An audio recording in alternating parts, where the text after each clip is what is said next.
Hello! Today I have in my hand a new radio, and this one caught my interest.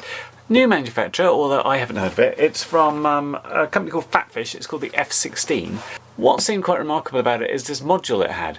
The premise of the radio is it's basically got ELRS and it's got a nice colour screen, but also a receiver so you can get analog video signal on the screen.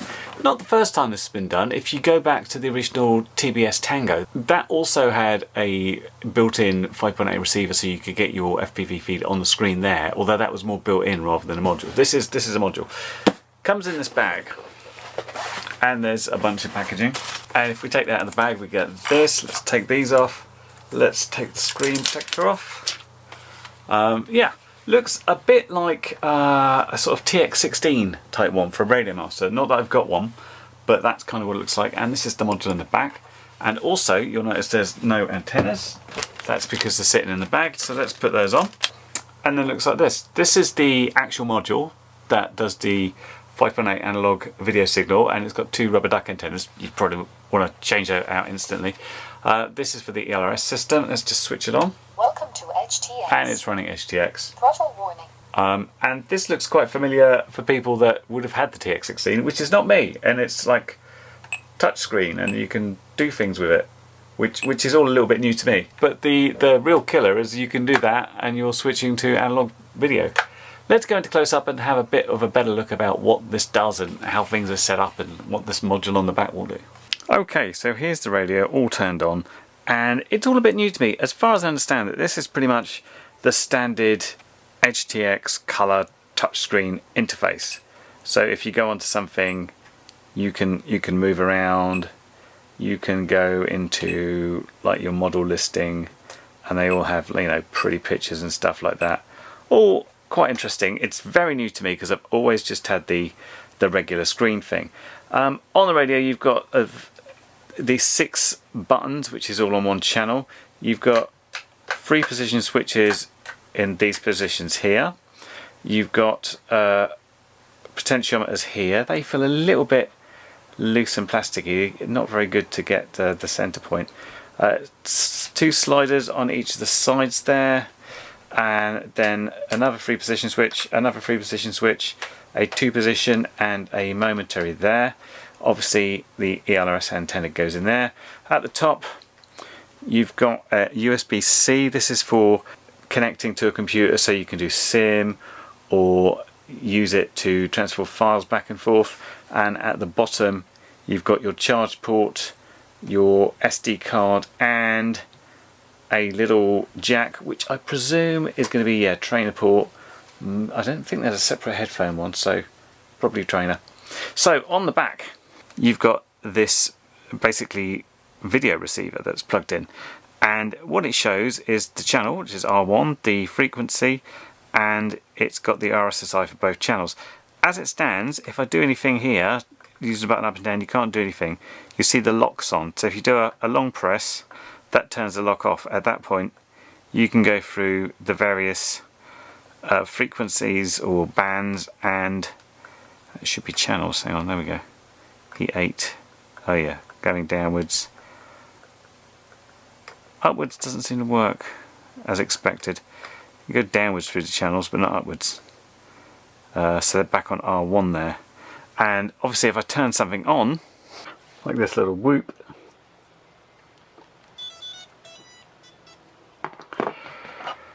then we should see we get a much better indication, although not particularly strong to say it's right next to it. And then if we go over here and switch this switch,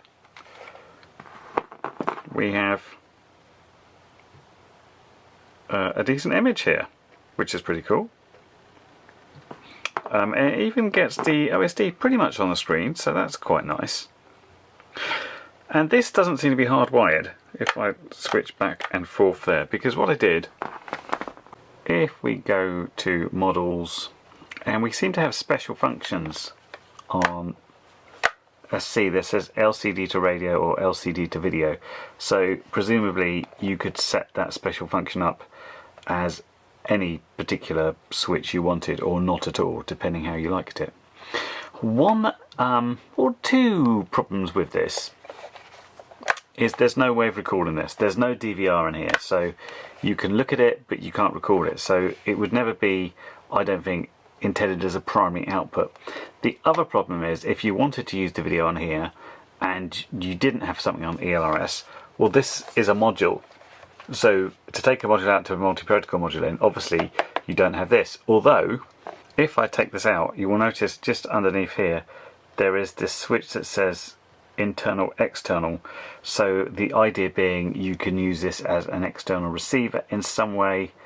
Not entirely sure how you do it, but obviously there is a plug to power it from a 2 or 3S battery. You've also got USB-C and AV in here, but no AV out. You'd think it would work as both, wouldn't you? That's weird. Anyway, the first thing I thought I'd do is try flying with it, and why not use this around the house, because I flew with this the other day and this was pretty good. So let's see how we go by looking at the screen. And the quick answer about how I was to fly was pretty damn awful to start with. I was trying to figure out what the problem was. Now, I've used a screen before and I didn't really have a problem. It might be the fact that I'm trying to, of course, film this screen and look at it at the same time, and the sticks are a little bit different to what I'm used to, but not massively. I eventually worked out, I feel that there's a little bit of latency here, and so it felt like my movements were slightly not there, like the sticks I would be moving and it wouldn't quite work. That's not to say it didn't get better with a little bit more time. A little bit better. I still wasn't 100% with it. It was definitely more of like something people could watch rather than something I would like to use on a quad like this. I'd also, for using this, replace the 2 rubber duck antennas with some decent circular polarized antennas, which at least got me a much better view. But it's kind of like, yeah, the picture's fine, but I'm definitely finding there's just this bit of latency that I find a little bit hard to deal with for flying something like a quad. And you can just see my setup there, it's a bit weird. So I'm just out in a garden. It's a little bit overcast, it's not too bright, and I want to see how this looked. And the answer is, it's readable, but there is some reflections, as you can see there on the screen. I just brought my little FPV car down, so I wanted to see how easy it would be. And the answer is it's not bad. I can see it, but if I can't see it from all angles. If I hold the radio at the wrong angle, it doesn't really work. But yeah, I can drive it around quite comfortably. This is more of a thing where, you know, you might feel that you're doing a little bit of line of sight and a little bit of regular FPV. So it works okay. But yeah, the definite problem with these colour displays over the normal monochrome is that it does reflect, and in the wrong angle or brighter light it's much worse, but it works enough. So far having a screen in the radio is sort of quite nice to have, but not essential. I was trying to think of where it might be useful, and I was thinking how I launch planes. If you look at me here, I've got my glasses on and my goggles on my head. I get the plane in the air and then I have to mess around. So generally speaking, I take my glasses off, stuff them in my mouth, get my goggles on, try and resort myself out. At some point I will eventually get myself into RTH, but until that point I'm wandering around with my glasses in my mouth and my goggles on my face, trying to figure out where I am and get myself sorted. So if I could just look down at the radio, make sure everything was good, and perhaps more calmly walk back to where I wanted to be, that might be a proper and useful use for the radio. That's depending on, you know, how reflective the place was. So this seems pretty good.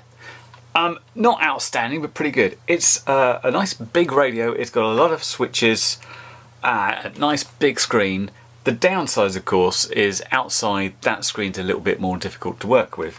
So you can look at that on its own without the sort of module and the thing and say, yeah, that's not a bad little radio.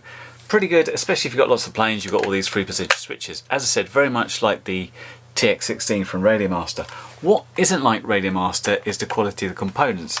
So this gimbal tends to just move up a bit. So it's always saying throttle's not 0, so it just needs to move up. These feel a little bit plasticky. If I put it next to a RadioMaster, although this has got the AG01 gimbals, it's quite a difference in quality. With the module, it's an interesting thing. It's kind of like, it's not a bad thing to have just for the hell of it, but it's not something you'd really rely on. Now, a couple of mistakes I made here when I was talking about the internal and external. The external is to do with where it gets the power from. So if you put it on external, it gets the power either from there or from the USB-C. And this seems to be designed to get used standalone, because there's this thing on FatFish's page about this extension tower which it sits there on its own. I also tried to test out the AV in, but I couldn't seem to get that working. I was using my Fat Shark cable and trying to put a composite signal inwards. I couldn't get anything from it. There is no documentation anywhere that I can find about this that's just what it would do. I mean, I could just find out which pin is sending it and connect it straight up, but I don't think anybody's desperate really to connect an external video source to their radio for any reason. So this is an interesting oddity, but I wish it had a little bit more written about it. The common place with all stuff that seems to come out of China these days is like, where's the instructions for it? Oh, we have to figure it out for ourselves. That's okay then. It's like, it's slightly annoying because you don't really understand what it can and can't do. The other annoyance, and I'm not sure if this was the case with the RadioMaster TX16 as well, comes with the case. This is the case. It's great to have a case. What you can't do with it is put it in, either with the module on, or if we take that module off, that antenna just sticks out a little bit, so you have to take the antenna off and put it back on.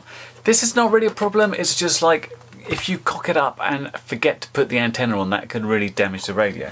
Again, unlike the Boxer, which fits in with the antenna on, and that's good. As I said, to be fair, I haven't got the TX16, so perhaps you have to take the antenna off that one as well. I don't know. I just thought it was a bit of an annoyance. But it's certainly an interesting radio, and very good if you're perhaps casually going between doing some line of sight and maybe doing a little bit of FPV, or as I said, maybe you throw your plane in the air and then you have to take your glasses off and find your goggles, and just being able to look at that screen there when you're in the transition stage is really very useful. Anyway, this was very kindly supplied by Banggood, so thanks very much for them, and you'll find a link in the description if you want to check it out in more detail. I hope that review's been helpful, and I will catch you next one. Bye for now. Well, you've made it to the end of the video, so thanks once again for watching. If you like what you saw, then please consider subscribing, and if you really like what you saw, then be sure to check out the link to my blog for a variety of ways in which you can help support this channel.